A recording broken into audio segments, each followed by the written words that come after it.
Yo, what's up? What's going on? What's good? That's right. The Boxing Source is here for the midweek report for July 24, 2024. Yep. And we got a number of things here that we're going to be talking about. A few major topics from news that had came through today here as we had some activity, so to speak, in reference to a number of things going on in boxing. And we got to go ahead and try to tackle all of this stuff, but first off, I want to give a shout out for everyone here that will be listening live and also on the replay. Be sure to support by hitting the like button, sharing the stream, hit the subscribe button if you haven't done so already, and to support the movement also. Or the sponsor, you can hit the super chats or just hit the Cash App at the Boxing Source. You could do that, to support the movement here at the Boxing Source. But we're going to be talking about these few topics here within the sport. Wanted to start off with what's going down in the super welterweight division. Of course, you have former world champion there, Tszyu, a former WBO world champion there, 154 pounds, and Tszyu. We looked like he was going to be having a fight on August 3rd, there against Virgil Ortiz Jr. But, given the cut that he suffered in his fight against Sebastian Fundora on March 30th, he pretty much wasn't necessarily cleared to fight on August 3rd. But now it looks like he was trying to angle for a fight over in Australia, with the IBF seeing if they were going to order an eliminator bout of sorts. They were going to order an eliminator bout between Tszyu and Erickson Lubin. Real quick, man, salute to Jesus M in the building, supporting the Boxing Source there, man. Thanks for joining us here live on the Midweek Report. Just talking about here with this thing with Tszyu and Erickson Lubin. We had the thing there, of course, as I said, Tszyu, former WBO super welterweight champion. Now he's basically up there as number one in the WBO, number four in the IBF. So it looked like they were going to order an eliminator bout between Tszyu and Erickson Lubin, as Erickson Lubin, at least as of right now, ranked number 3 in the IBF. Tszyu is ranked number 4 in the IBF, right?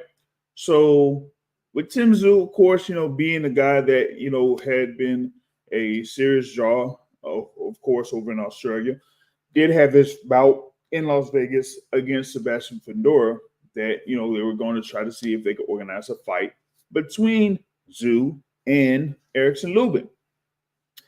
But it looked like that fight didn't necessarily materialize or, I guess was agreed to of sorts or whatever it is for, I guess, whether it would be scheduled for September or something like that. And, looked like Tszyu had basically went out to, Twitter or whatever it is. And listen, this is, one thing that kind of is coming up here yet again. Because if y'all kind of forgot, earlier this year, they looked like they were supposed to have a fight between them. And it would have been scheduled for, I guess, March 30th. And, apparently it looked like they were saying that it didn't necessarily come to fruition. And that is why it ended up being Tszyu versus Sebastian Fundora, or basically, what happened with the whole thing. I guess it was supposed to be, what was it? Keith Thurman. Yeah, Keith Thurman, right? And it looked like the team for Tszyu had put out a report, at least earlier that year, that Erickson Lubin turned down an offer to fight Tszyu. And Erickson Lubin was like, wait, wait a minute, what are y'all talking about? We ain't getting no offer. We ain't getting no offer. And so you just go through that, you go past that. Of course, you see what happened with March 30th. It didn't necessarily have, a whole thing with Keith Thurman. Ended up being Sebastian Fundora. They actually added the WBC title to be included in that particular fight. So it was, two belts on the line. And we all saw what happened, the people's elbow, that whole little thing. You can talk about that, people's elbow or whatever. Still ended up that Sebastian Fundora ended up winning that particular bout. So he's unified champion. All right, so we go past that. Now, like I said, could have been Tszyu versus Vergil Ortiz August 3rd, but Tszyu apparently wasn't necessarily cleared for that fight date. So that's why you had the whole thing there with Vergil Ortiz Jr., where he was supposed to be still on that August 3rd card, but they scrapped it, and now he's on for August 10th. We'll get into that a little bit later. But now we go back to Tszyu. Like I said, IBF eliminated bout supposedly with Erickson Lubin. And, well, initially it looked like they put out reports that Erickson Lubin wasn't in a condition to fight for that particular scheduled date. Well, I guess Tszyu didn't necessarily buy that. He didn't buy, I guess, what Erickson Lubin was selling. And so what ended up happening was, look, he said that, Tszyu pretty much had claimed that, well, that Erickson Lubin was ducking the fight again, so to speak. Because remember, as I had mentioned before, you had the thing there with Tszyu talking about this whole thing with Erickson Lubin, and then they had the report out and that type of stuff. So here it is. Tszyu basically says, like, again, really? So let me see if I can get into this here. I mean, you got a thing on Twitter. Yeah, it says X, but come on, man. I'm calling it Twitter, man, because it's much easier. Oh, big ups from Alan Toussaint finally catching this here or whatever it is. Sid, I have not seen anything as of yet in reference to this. Have not seen anything in reference to this. Actually, as of right now, I am trying to catch up with his trainer, Ryan Bomac McIntyre. Hopefully, I'll be able to talk with Bomac here before that particular fight that Crawford has against Majmov next Saturday. So hopefully I'll be able to catch up with him. Lubin ain't on the shelf. He had just fought against Jesus Ramos. So, but I'm gonna talk about that particular bout here in a minute. You know what I'm saying?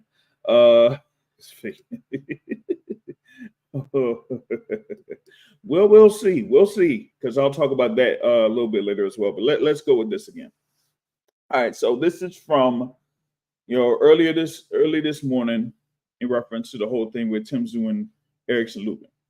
And he says, again, bro, really? And then you see like a couple of comments there. One from Turki AlAlshikh. Which is very interesting given the whole situation where Tszyu was initially supposed to be fighting Vergil Ortiz Jr. on that August 3rd card, which a number of people were looking forward to that particular bout. But again, like you said with Tszyu, he wasn't cleared to fight on that particular date. So I guess, he said Tszyu is be able to be in camp right now. So we'll see. And then you see another comment there where it says like, hey, Erickson Lubin, what's the deal? So you don't have that what Tszyu was basically talking about, but Erickson Lubin, of course, you always say like, hey man, what's going on with all of this? You know what I'm saying? Because the thing about it is, it's like, wait a minute, why would you go ahead and say that, when basically Erickson Lubin had just made the response where he said that, hey, you know what?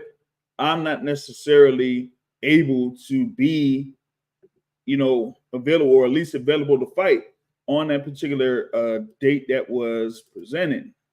But he said here that, hey, our teams agreed to December in the U.S. So quit the duck narrative. I've fought the best in this division. You're coming off a loss. So he said, hey, you know what? You can go ahead and go have a fight in Australia against one of your cousins or something. And I'll see you in December when my hand is good. Don't forget that I asked for this. So it's not like it's not like Erickson Lubin is saying, hey, you know what? I can't do it ever, pretty much. I just can't do it right now. So he said the thing is like, and he expounded on it, right? He expounded on it. He said, when it was out there, that he said, let's go to this again, right? I asked for the Tszyu fight. Unfortunately, I have an injury in my left hand. I even asked to move the date back a month or two to heal so we could still make it happen. They didn't agree to move it back and will continue with their show. We have now agreed to fight in December. So, with that being said, I say, you know what? We had no problems. At least I say there is no issue having that particular fight be in December. I don't see what the issue would be. At least on my end, I don't see what the issue would be on that. I think that is, one of those key fights there in the 154-pound division. As I mentioned, you have these two fighters that are pretty much the top two contenders in the IBF rankings currently. And you have, of course, Tszyu being up there, floating up there as number one in the WBO. Erickson Lubin is like around, a top 5 contender in the WBA and the WBO. So you would have a fight between two guys that are floating around that, top 5, top 10 in the 154-pound division. Whether it was going to happen in September or December, it really shouldn't matter that much. But, the whole thing is like when you have one particular team trying to push out something like another fighter doesn't necessarily want to fight them. And here you have, like I said, with Erickson Lubin, like saying here, whoa, hold on. Don't say that, I didn't agree to fight you. I'm just saying, hey, I want to be 100%. I want to be 100% when that fight happens. That's why he said, hey, you know what? If you can, push it back a month, push it back, 2 months. I'll be ready to go 100%. I'll go forward and I'll go ahead and fight. But it looks like, Tszyu's team or whatever it is ain't necessarily going for that. And whether they, still try to go ahead and have a fight in Australia in September or not, I still say that the thing with Tszyu and Lubin should still happen there in the 154-pound division. Now, when it comes to, Erickson Lubin himself, I know that Jesus Sims talking about as a waste of a career. I don't see that necessarily. I mean, he's had some, pretty good wins there, 154. But at least for me, I just felt like when he faced Jermell Charlo in 2017, that was too soon for him. I just believe that was too soon for him. And so, even though he basically got caught with a great shot there in the first round, I just felt like, there at that particular point, it was too soon to have that fight for a world title. So after that, he still, built his, record back up. He had, wins over Ishii Smith, Nate Gallimore, and Terrell Gausha, and then, against a former unified world champion in Jay Rosario in 2021. he was getting himself right back into the mix.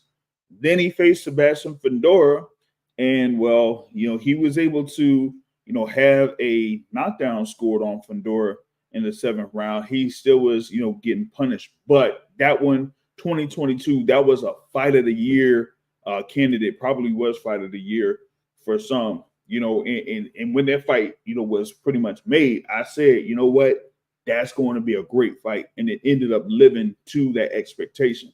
So it's not like, Erickson Lubin is basically getting like blown out necessarily by, a number of fighters. He only has those 2 losses to Mel Charlo and Sebastian Fundora. And then last year, he was able to score that unanimous decision win over Jesus Ramos. Now, with that one, that is the one where some people felt like Jesus Ramos won the fight. I didn't see that. I saw Erickson Lubin, basically outbox Jesus Ramos. Ramos was basically one-dimensional to me as far as like coming, just going forward. Well, going forward, walking forward to try to pursue Erickson Lubin, and Erickson Lubin was just tagging him. And the thing with Jesus Ramos was, I just didn't feel like his activity was that, while trying to, get to Erickson Lubin during that, so there it was. And yeah, see, you know what I'm saying? Jesus M, kind of pretty much agrees. Lubin won 9 rounds versus Jesus Ramos Jr. But the thing about it is like, it felt like a number of people didn't necessarily like that result, right?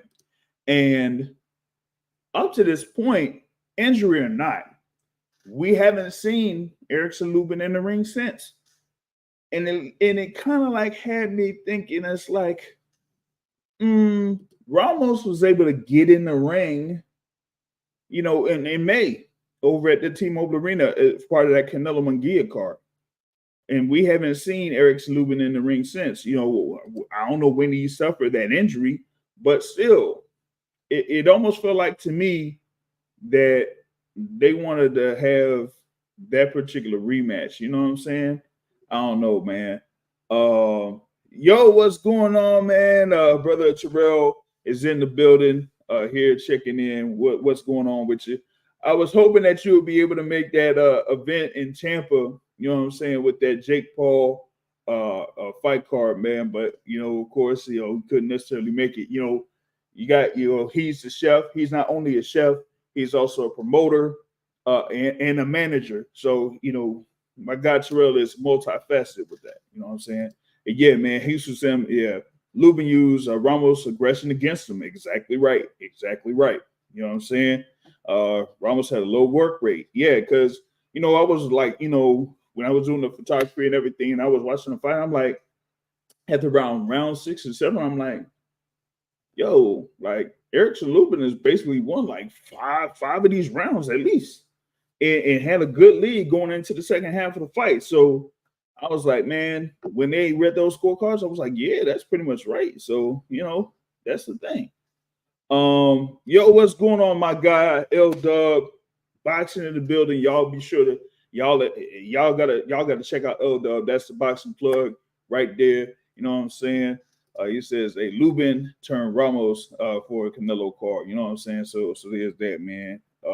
And Sid says Fedora turned Lubin into the elephant, man. Let him rest and repair.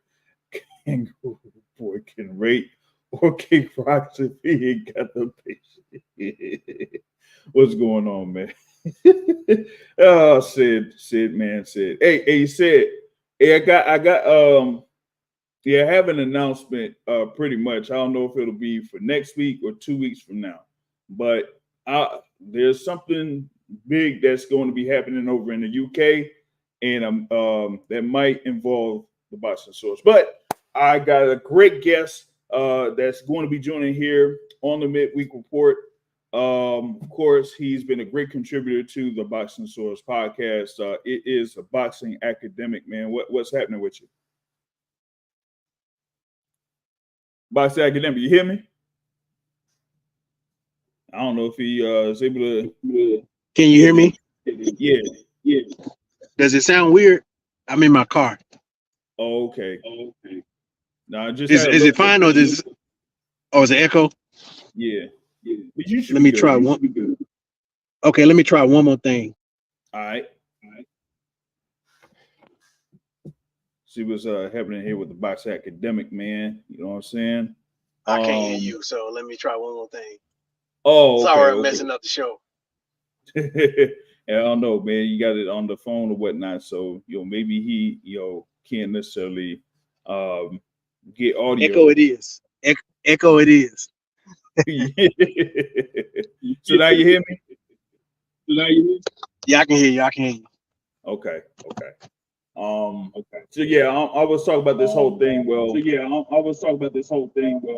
Tszyu. Ooh, I don't know, man. That echo is crazy. Oh, my echo? Yeah, because I might just listen in. I might just listen in and fall back and just listen in. All right, for sure. Yeah, that'll work. Because all right. Yeah, that's like a whole delay on that joint, man. So I thought he would be able to say some reference to this whole thing with Tszyu and Erickson Lubin. As I mentioned before, I mean that's a great fight there in the 154-pound division. I mean, look at what we're having right now. We got, of course, the whole thing on August 3rd there with Crawford versus Madrimov. We got, of course, the following week on August 10th. There with Virgil Ortiz Jr. versus Sergey Boachuk, and then we got to see what's up with Sebastian Fundora, supposedly fighting Errol Spence, but it looks like we've had some other news that may have been floating around. But one other thing that I have to talk about with Sebastian Fundora, that we got to see, where he's at right now as far as like, is he completely back to being able to be in the gym and be, in camp for any type of thing, because he, suffered, those cuts and injuries in that March 30th bout against Tszyu. So we got to see when he's fully able to return back to the gym at the very least to train and spar and all that type of stuff before we could say or line him up for any type of fight, So there's that. Now, back to this whole thing there with the Tszyu and Erickson Lubin. As I mentioned before, this is almost like a repeat of what happened before March 30th, where it looked like Tszyu's PR team had released a report that Erickson Lubin turned down the offer to fight Tszyu for that March 30th date or whatever it is. And a number of people pretty much knew at that particular time that it was going to be Tszyu versus Keith Thurman. So why would you put out something where you kind of like knew who your opponent was going to be? But I get it. Some fighters, they have that type of stuff where it's like, oh, I'm about to get ready for a fight. Well, I got this opponent or potential opponent, and I'll just say, you know what? Hey, I thought he was going to fight me, but it didn't look like he was going to fight me. And that's what ended up happening at first, there around January, February. And then now here we are, fast forward, here we are in July, and it looks like they're doing the same thing.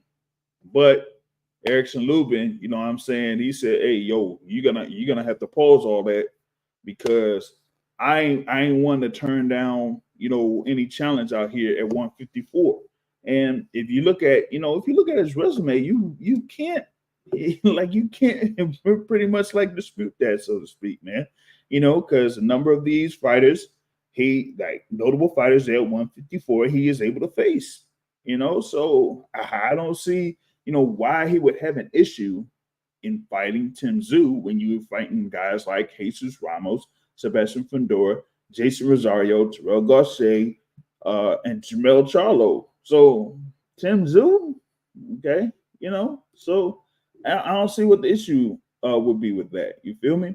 So when it comes to that, I'm kind of like, hey, you know what? We'll see if they'll be able to work something out. Maybe Tszyu might have a fight in Australia in the interim, but outside of that, let's see, what the update is with Erickson Lubin.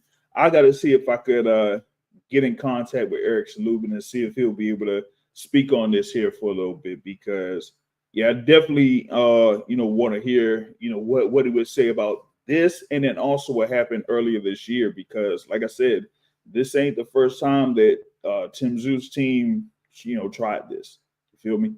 So there's that. Like I said, I feel like it would be a great matchup there, 154. Just got to see if they'll be able to make it official there in December. And remember, if you were able to catch it earlier when I shared the tweet there from Tszyu, the original first tweet from Tszyu, that their first response that was up there was from Turki AlAlshikh. So you do have that. All right, cool. So that's on that front. Now, want to get to the next main topic here, and that's with Jaime Munguia. Looks like he signed a co-promotional deal with Top Rank. Looks like he's still with Sanford Promotions or whatnot. Of course, he had his bout against Canelo Alvarez for the undisputed super middleweight titles, where he fell short on May. In May, unanimous decision win for Canelo Alvarez. We did have Munguia. He was game. He at least gave a little bit of a better effort than Jermell Charlo did last September.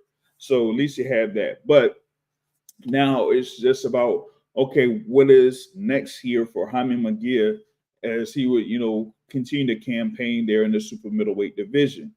And with him signing with Top Rank, I mean, Top Rank, has a few fighters out there at super middleweight.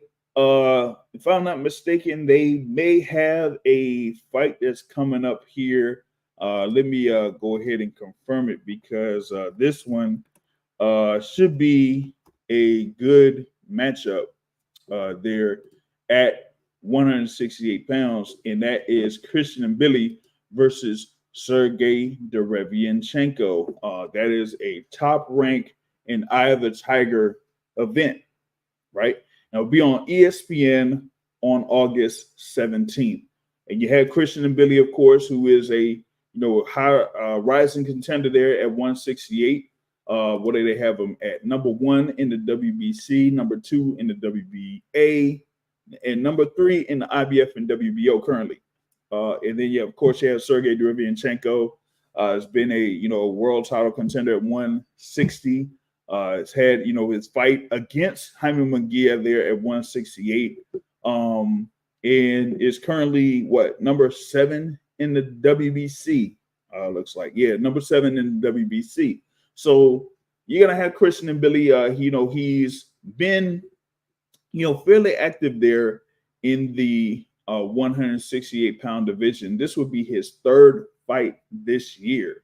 That's the thing that I'm kind of like a fan of there with Christian and Billy, is that he's staying active. He's getting in the ring.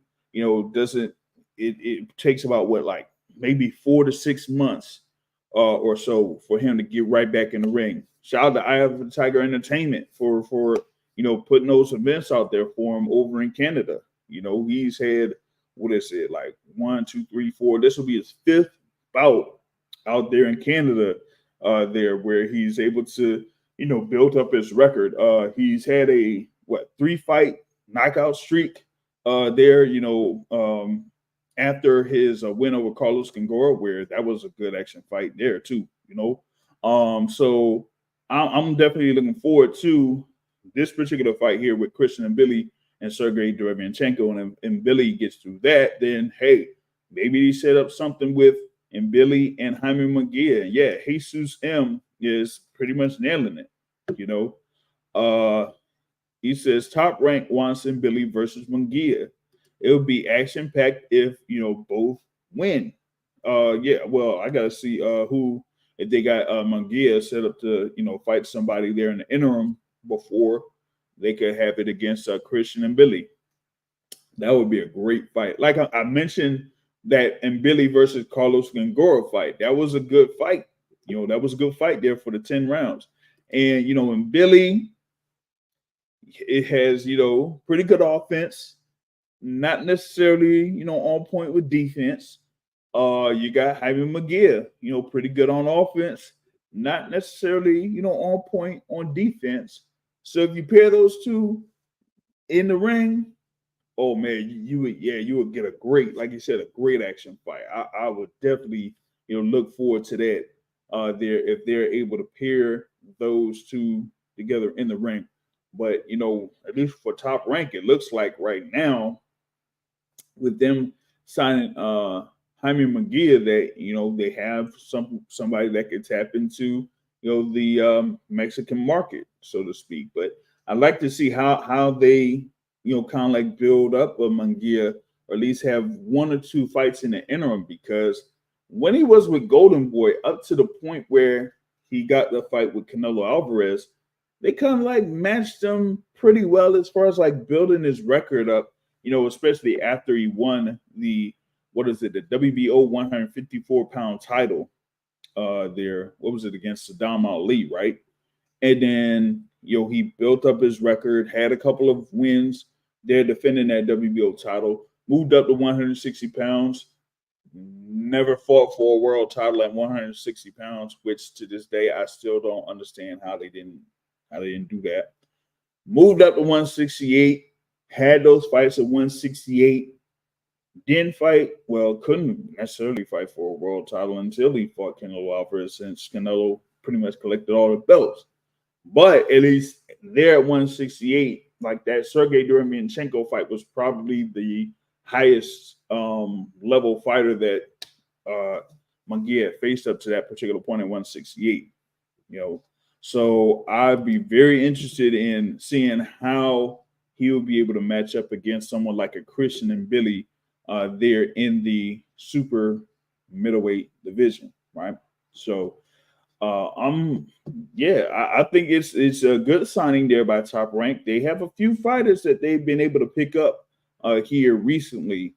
Of course, earlier sometime back, a few months back or whatever it is, they had made the announcement that they had signed Vito Mielnicki Jr.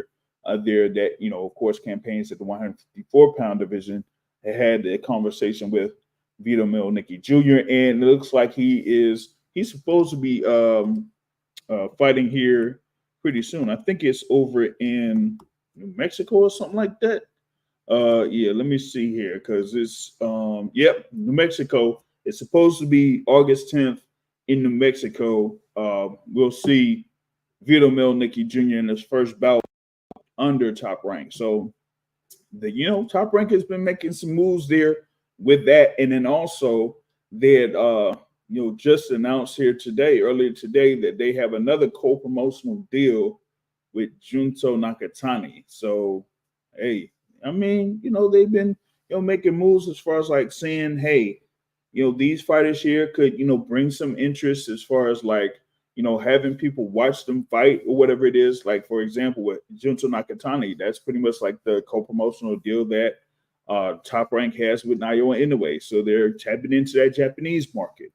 There with Jaime Munguia, looks like, they're tapping into the Mexican market, given, Munguia's popularity there in Mexico too. So I think that's going to, it could work out very well there for Top Rank. But it's kind of interesting though, because when they had this news basically come out on the social media, some people were kind of like, they were kind of, receiving. They were like welcoming it and that type of stuff there, right? But it's funny because if it's a fighter that's under another promotional company that signs with, say for example, a Top Rank or whatever it is, there ain't that much banner. But if it's somebody like that comes from a certain promotional company that breaks off, so to speak, and signs with another, oh, they're going down. Oh, they're in trouble. Oh, they ain't got no money. But that's a whole nother story with that. Feel me? But hey, it is what it is. on that. All right. So we'll see what happens here with Jaime Munguia and how they kind of match him up there in the super middleweight division, because we got to see what happens with Santos Alvarez Barragan and what he does here later on down the line. But let's see. Should I go into that? Because I did drop a video on the channel earlier in reference to what happened there with David Benavidez and his decision to stay at 175 pounds to, keep that interim WBC title at 175 pounds. And Canelo will still, pretty much hold all of those world titles at 168. And it looks like it's leaning towards Canelo facing Edgar Berlanga on September 14th in Las Vegas. Now, I'm mentioning the video just real quick. I said, you know what? The only reason why David Benavidez decided that he'd be at 175 is because there was no guarantee that he was going to face Canelo Alvarez for those undisputed super middleweight titles next. So it's like, what's the point of him, wasting any more time there with that and trying to just stay at 168 to just fight anybody outside of Canelo Alvarez? So you do have that. Now, it looks like, they're trying to move towards David Benavidez having one fight in the interim there before he tries to go after the world champions at 175 pounds. You know what I'm saying? My thing about it is, like, you know what? If you're gonna go ahead and say that you're gonna face the Riyadh Bivol winner, I don't have any issues with that. He basically is saying, like, hey, you know what? I'll go ahead and try to face the winner of the October 12th light heavyweight title fight between Beterbiev and Dmitry Bivol, and that his promoter Samson Lukowicz had stated that David Benavidez will go ahead and fight in December against a non-champion, and then try to take over the Cinco de Mayo weekend in 2025 against the undisputed champion. I kind of see the plan there, but I don't know. Hey, good question. William Scholl gets step aside money. Man, I have no idea. I have no idea what happened with that IBF order, because he said the IBF had ordered William Scholl versus Canelo Alvarez. But yeah, that didn't necessarily come to fruition. And so it looks like they have in this thing here with Canelo Alvarez versus Edgar Berlanga. They have Edgar Berlanga currently ranked number 1 in the WBA. They're supposed to have their updated rankings here by the end of this month, but I don't see where they would have a change of sorts if they pretty much gotten the hint that Edgar Berlanga is going to face Canelo Alvarez in September. But for William Scholl, I guess he may have had some type of step aside money, because the thing about it is like, once the IBF usually orders a mandatory, they actually follow up with the mandatory, and if you don't, agree to a deal with the mandatory challenger, it would go to purse bid. And if it doesn't go to purse bid, then you end up getting stripped. IBF does that. They do that to everybody, They've done it to Canelo, I think. Yeah, I think they've done it to Canelo before. So they don't have any issues doing it again. But I guess this particular instance here with William Scholl, they probably just said, you know what? I'm Canelo Alvarez. I got all this money. Payday. I got all this money. Here, you go ahead and you get this free money while I go ahead and choose to fight whoever I want to fight. And I guess here it's going to be Edgar Berlanga. You feel me? So now you're going to have Canelo versus Berlanga, and not a lot of people are, all too happy about all that. You know what I'm saying? They're not all too happy about it. This, some people are saying than fighting Jermell Charlo. This might be worse than fighting than fighting John Ryder. This might be worse than fighting Gennady Golovkin at 168. I don't know. Some people are going as far as saying this might be worse than fighting Avni Yildirim. But hey, I mean, it is what it is. I guess it's in Mexico versus Puerto Rico. I guess they're trying to sell that bit. Yeah. And giving Canelo's like minimum guarantee for fights, like, would people like really be interested in that? Listen, I'm not sure. This would kind of be a good measuring stick, so to speak, when it comes to Canelo Alvarez and his popularity, overall popularity. If he could actually fight anybody and pull a top crowd and get numbers there on pay-per-view. You know what I'm saying? So there it is. Jesus says fake Nello. Does care about belts. Yeah, I guess so. Because I mean he's been able to hold these super middleweight titles for a good amount of time now. And I guess he's kind of like wearing that moniker of being the undisputed super middleweight champion. So if he has to pay some step aside money to William Skull, I guess he'll do it.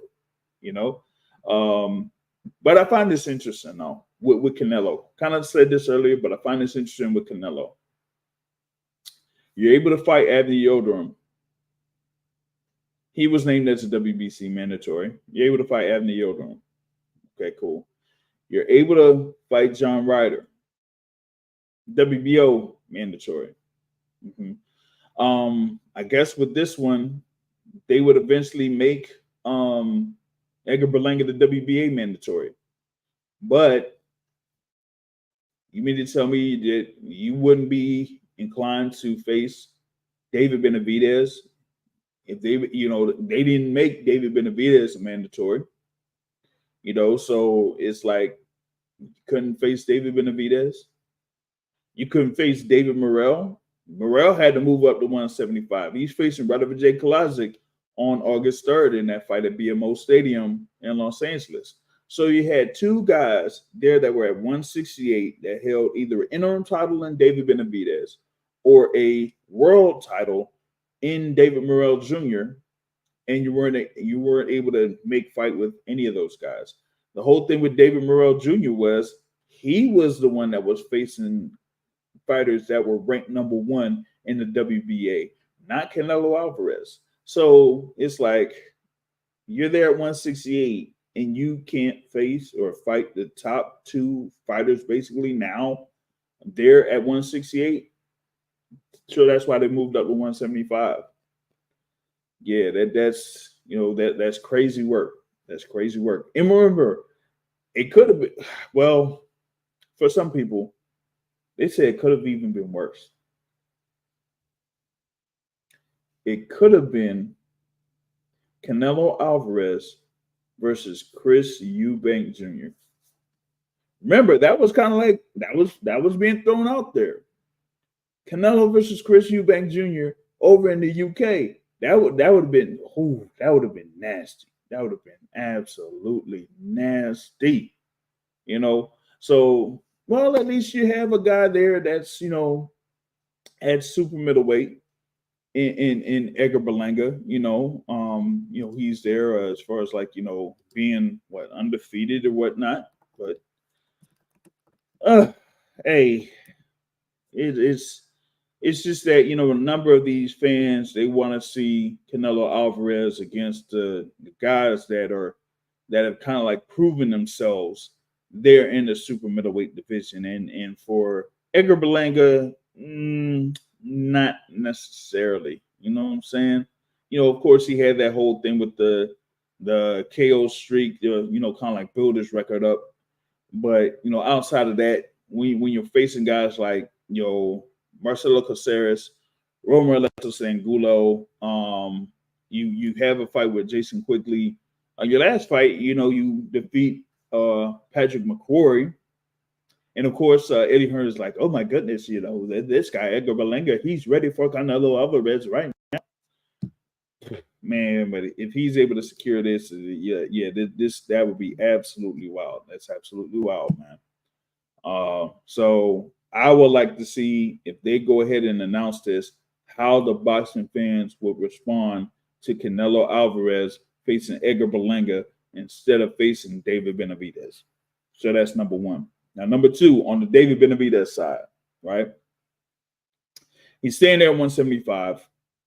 He's saying that he wants to go ahead and face the winner of Dmitry Bivol versus Artur Beterbiev for May of next year and have a fight in the interim in December.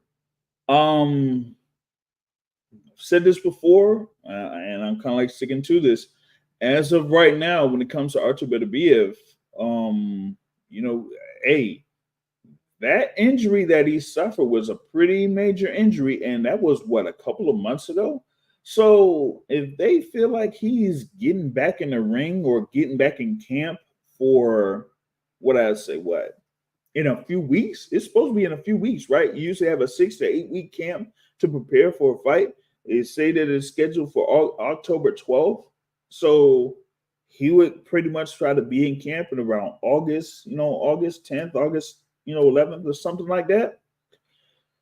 I don't know about all that. That's in a few weeks. I still have my doubts that Beterbiev is going to be able to make it to camp to prepare for a fight against Dmitry Bivol for the undisputed light heavyweight titles. So that's why I kind of like mentioned, I was like, why not just have David Benavidez fight Dmitry Bivol in the interim? Yeah, I don't see why they can't do that.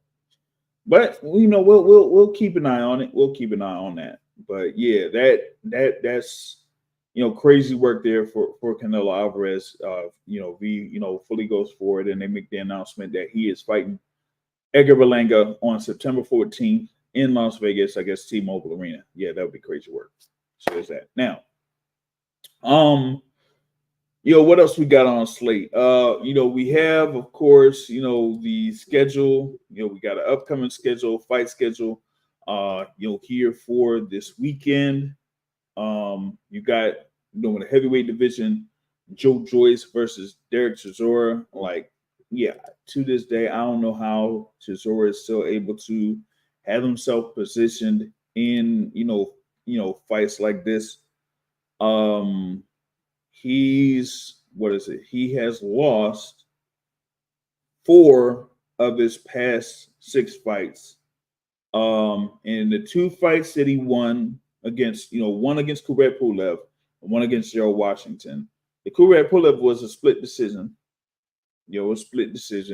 And then the Gerald Washington was, unanimous decision. But with Joe Joyce, of course, he's, had those 2 losses to Zhilei Zhang, was able to have a stoppage victory over Joseph Parker. And we've seen what Joseph Parker has been able to do ever since that loss, with 2, good wins, one over, Deontay Wilder, one over Zhilei Zhang. So, props to Joseph Parker. He's been able to get back in the mix.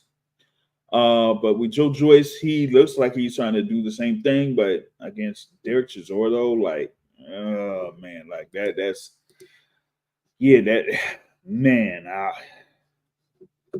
I just don't know, man.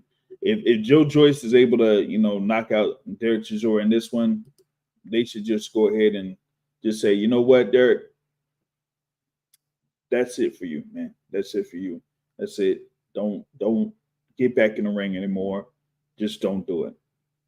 So I like to see how that kind of turns out. You know what I'm saying? You also, have Big Time Boxing USA that is scheduled for Saturday. As you'll have Clarissa Shields facing Vanessa Jones for the WBC Heavyweight Championship in the Little Caesars Arena in Detroit. So that is a Salida Promotions fight card. That'll be live on the Zone. You'll also have Shojan Ergashev that'll be part of that card. Shojan Ergashev is a world, he's been a world title challenger. There, what was it in the 140-pound division or whatnot, right? So you have Shojan Ergashev. He's going to be back in the ring there against Julian Smith.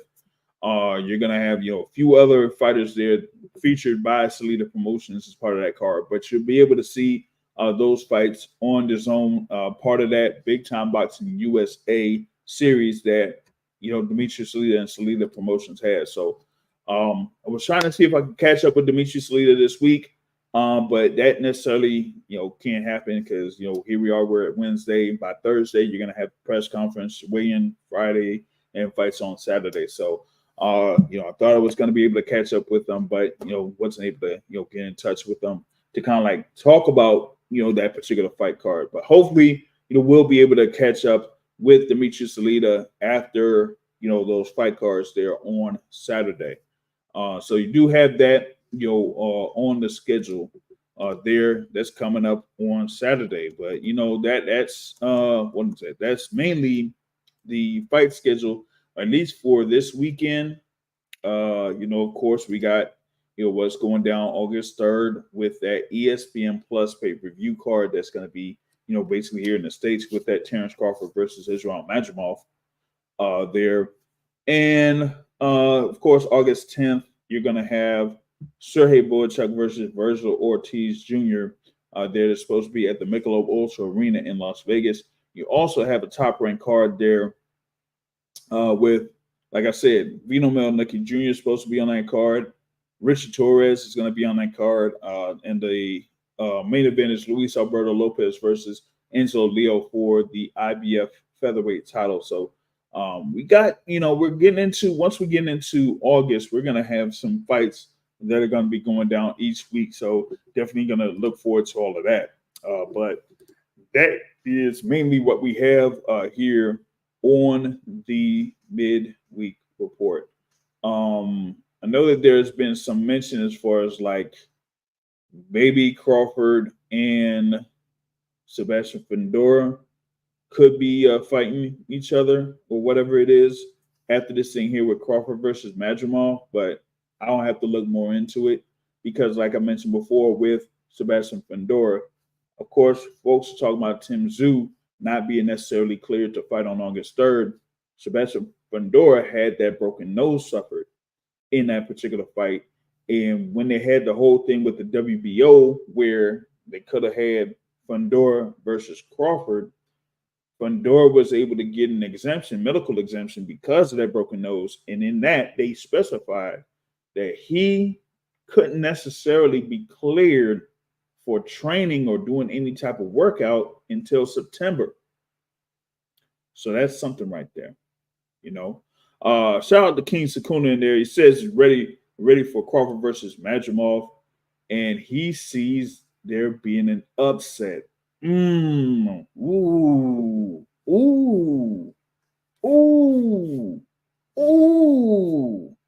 Wow. You know what, man? That kind of like has me looking. Let me see here. I want to check the books, the bet odds here for that particular fight, right? I usually go to DraftKings. Shout out to DraftKings, whatever it is. I mean, cheap plug. But let's see here, man. Oh man, they got a lot of fights that they're having on the books here for DraftKings, but they have Terrence Crawford at minus 750. They have Israel Madrimov at plus 500. So just straight up on Israel Madrimov, you basically get 5 to 1 on that. You get 5 to 1 on that. So if you want to go for Israel Madrimov to win against Terrence Crawford, you could pull some pretty good money off that. But yeah, with Terrence Crawford having that much of a gap, there's being the favorite, like 7.5 to 1. That's something. So hey, if you see there being an upset, that would be crazy if Madrimov is able to pull off that win over Terrence Crawford. That would be something. The thing is, what is it with Israel Madrimov, right? And I would say this before I go into like a full preview of that particular fight. Madrimov, of course, is there as the defending champion there for the WBA. He's only had 11 professional fights, but has had a ton of amateur bouts, going into this. He's there at 29 years old. They're at 5'8.5" with a reach of 68.5. Where you have Terrence Crawford at 5'8" with a reach of 74. And I just had a text convo with Brian Bomac McIntyre, and it looked like we had some comments from what was it, Joel Diaz or something like that.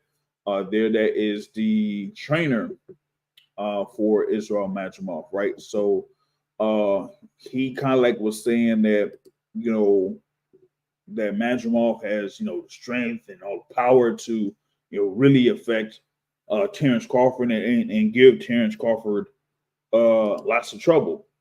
But what I'm saying, Coach Bomac was saying, man, strength don't mean nothing. What did he say? I got a direct quote here or something like that, man. He said the muscle means nothing, So there's that, man. Shout out to Just Do Boxing in the building. Of course, my guy, Just Do Boxing. Y'all be sure to check out Just Do Boxing and his channel here on YouTube, man. Peace to you, brother. But back to the thing there, I guess. Joel Diaz was talking about all this power that Israel Madrimov would have or whatnot, and Coach Bomac saying, man, that muscle means nothing. We kind of like say, the thing with Terrence Crawford is, like, folks, I don't think people understand like how what they say, country strong Terrence Crawford is. You might have seen some hints at it in his bout against Errol Spence Jr. because folks kind of thought that Errol Spence was going to be the bigger guy and push him around and that type of stuff. But Terrence Crawford has that background in wrestling, too. So it's not, and he's someone who kind of being wrestling, or if you play football, that lowest man wins. So if you're able to just get low and push from your legs, you can't really do that much. You know what I'm saying?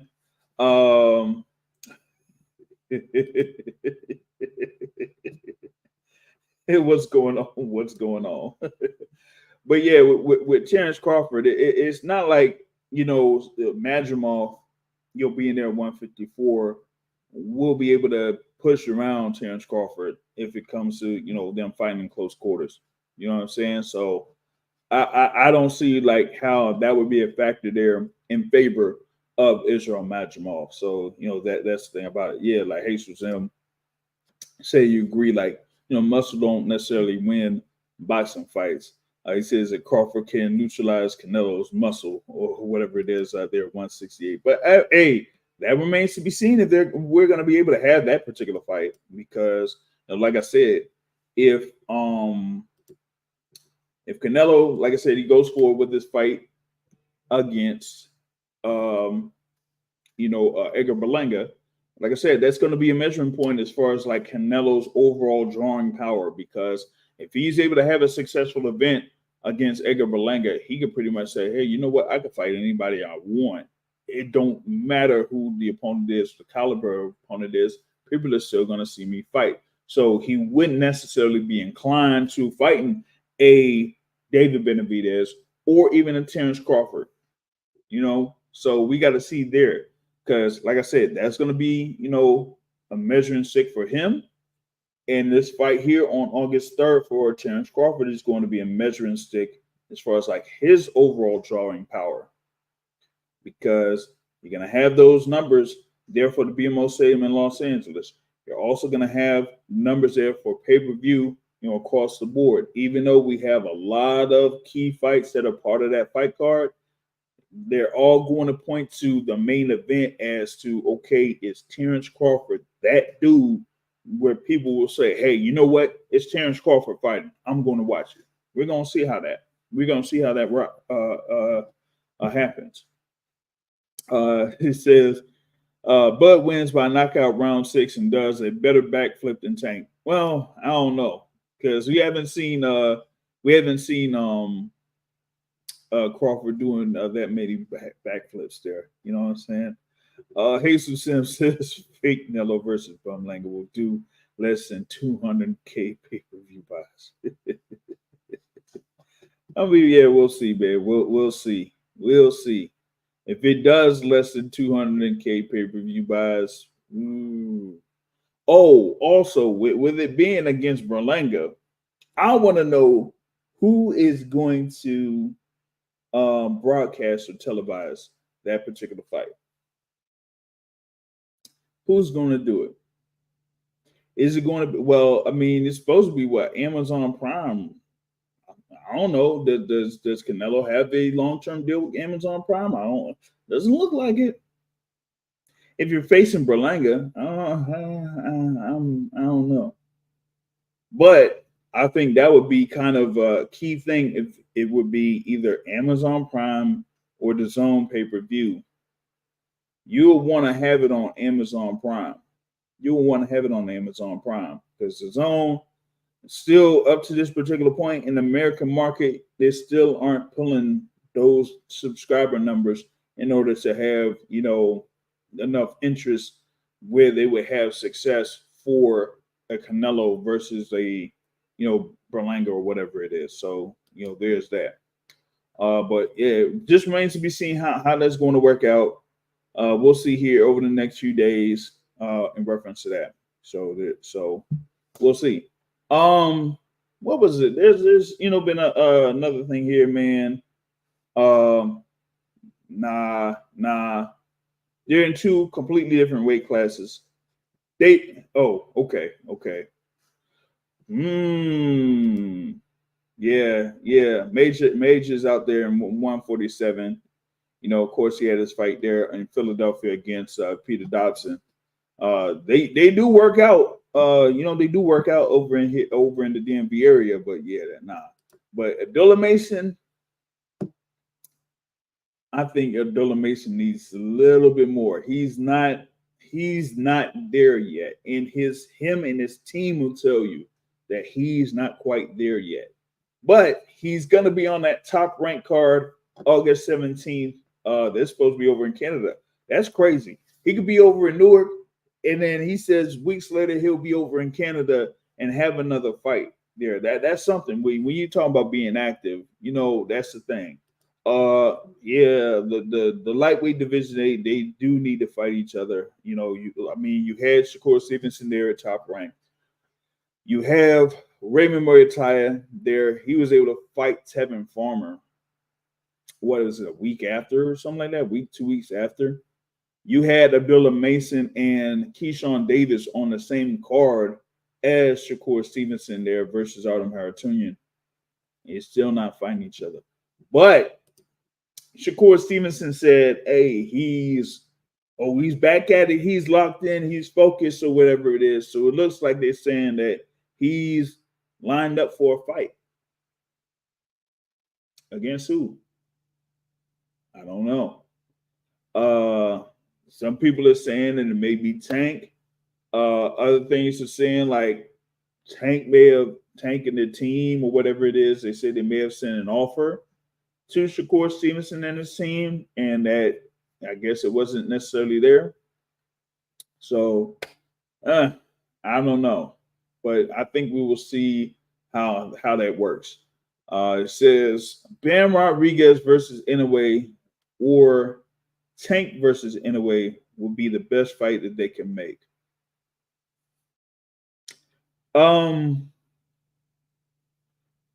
Depends on what happens with Inoue. Of course, he's supposed to have his upcoming fight where he'll be defending those undisputed championships there, where I'm like, uh yeah, TJ, what was it? TJ? I'm like, yeah. But if he is able to stay there at 122 a little bit longer, there might be a super fight in Japan in 2025.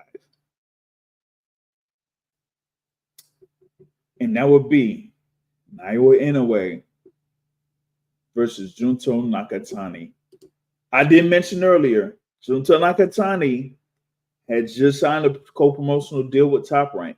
Inoue has that co-promotional deal with Top Rank. Why not have that be a super fight at the Tokyo Dome? That would be crazy. That would be crazy. As far as like Tank versus Inoue, nah.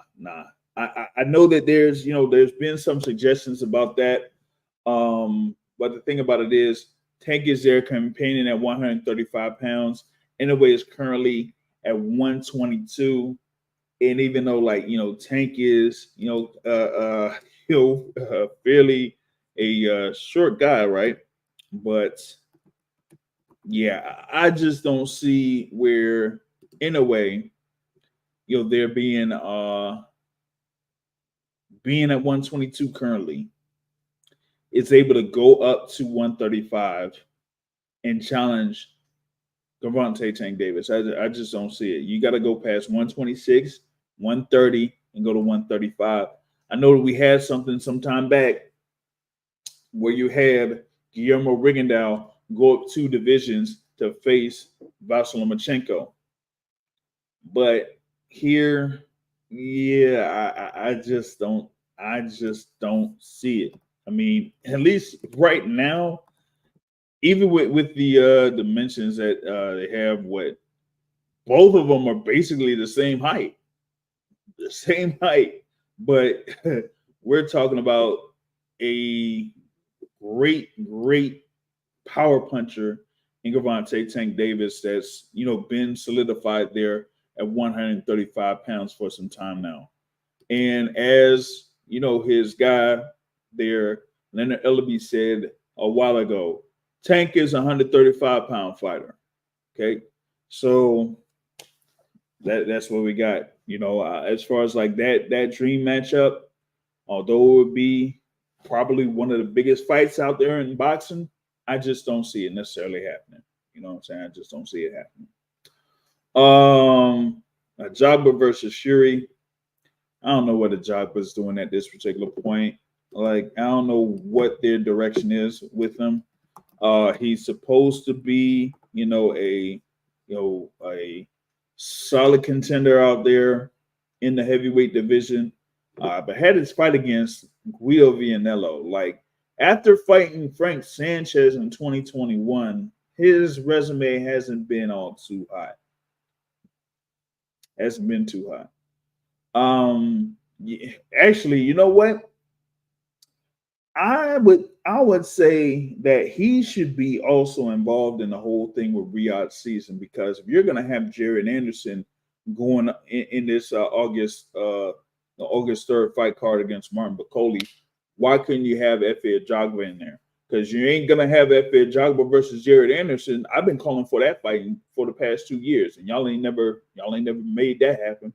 So go ahead and have Efe Ajagba be involved in Riyadh season against somebody like not necessarily like, it could be Joseph Parker, right?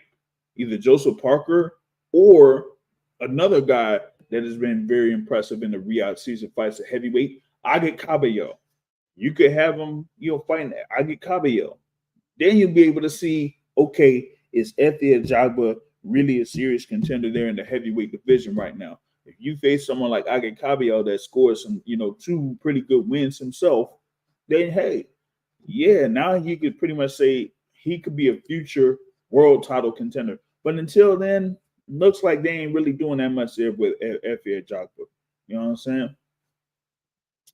I don't know about this whole thing with Devin Haney. That's gonna be something else or another conversation for gets a later time. But that's mainly what I got here for the midweek report. What is it? 9:30 p.m. Eastern time. Usually schedule this for 7:30 p.m. Eastern time, but pretty much like closing this out. Try to see if I can get some grub here around this particular time, and I will catch y'all on the Boxing Source podcast on Sunday. We should have, a few, like I said, we have a few events going down for Saturday. Of course, Clarissa Shields is aiming to fight for a World Heavyweight Championship. That will be on the zone. You also have, Joe Joyce versus Derek Chisora. I think that's part of that Queensberry Promotions card. So y'all be sure to look forward to those particular bouts on Saturday. And then on Sunday, we'll have our Boxing Source podcast, as we usually do, 7:30 p.m. Eastern time. So y'all be sure to catch us on that. All right. And with that being said, that is it for the live portion. Y'all can support, of course, by hitting the subscribe button, following us on social media. You have the Cash App if you want to be a partial sponsor of the Boxing Source. We really appreciate that here. Until next time, folks, I'm out. Peace.